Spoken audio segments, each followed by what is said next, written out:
ఈరోజు అయితే healthy and tasty వంటకం అనమాట. ఇది చాలా హెల్త్కి చాలా మంచిది. చిన్నపిల్లల నుంచి వరకు ఖచ్చితంగా ఈ వంటకం అనేది ప్రతి ఒక్కరు చేసుకోవాల్సిందే. మనకి చలికాలంలో ఎండాకాలంలో బాగా యూజ్ అవుతాయి. ముందుగా కొన్ని పచ్చిమిర్చి, ఎండుమిర్చి, జీలకర్ర, ఆవాలు,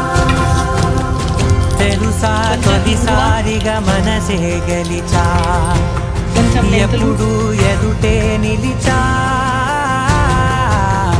కోపం మరిచానుగా ఇది నీ మహిమ నిజమే.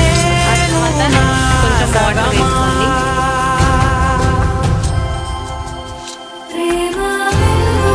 మొత్తం మనం ఎంత గిన్నెలో తీసుకుంటామో ఆ గిన్నెంత వాటర్ వేసుకోండి. ఇప్పుడు కొంచెం రాళ్ళు, నార్మల్ సాల్ట్ వేసుకున్నా ఏం కాదు.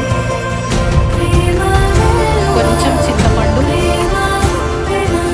డైరెక్ట్గా వేసేసుకోండి. చింతపండు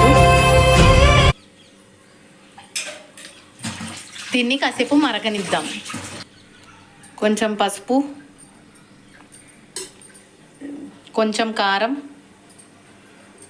కొంచెమే చాలు కారం, లైట్గా 1/2 స్పూను.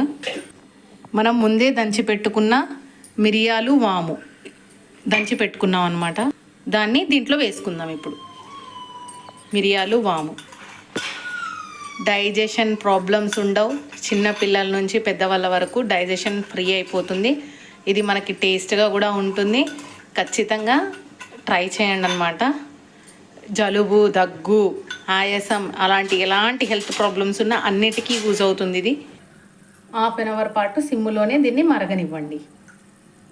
చూశారు కదా, మనకు 1/2 అవర్ తర్వాత ఎంత బాగా మరిగిందో. మొత్తం అంతా పైకి ఇట్లా వచ్చేసింది అనమాట. ఇలా మరుగుతున్నప్పుడు మనం కొత్తిమీర వేసేసుకొని ఆఫ్ చేసేసుకోవడమే. చాలా మంచిది హెల్త్కి, డైజెషన్స్కి, అన్నిటికీ బాగా పనిచేస్తుంది అనమాట. ఇది మిరియాల చారు అంటారు. చాలా బాగుంటుంది మిరియాల చారు. ఖచ్చితంగా మీరు కూడా ఇలా ట్రై చేసి తిని ఎలా ఉందో ఖచ్చితంగా కమెంట్ చేయండి.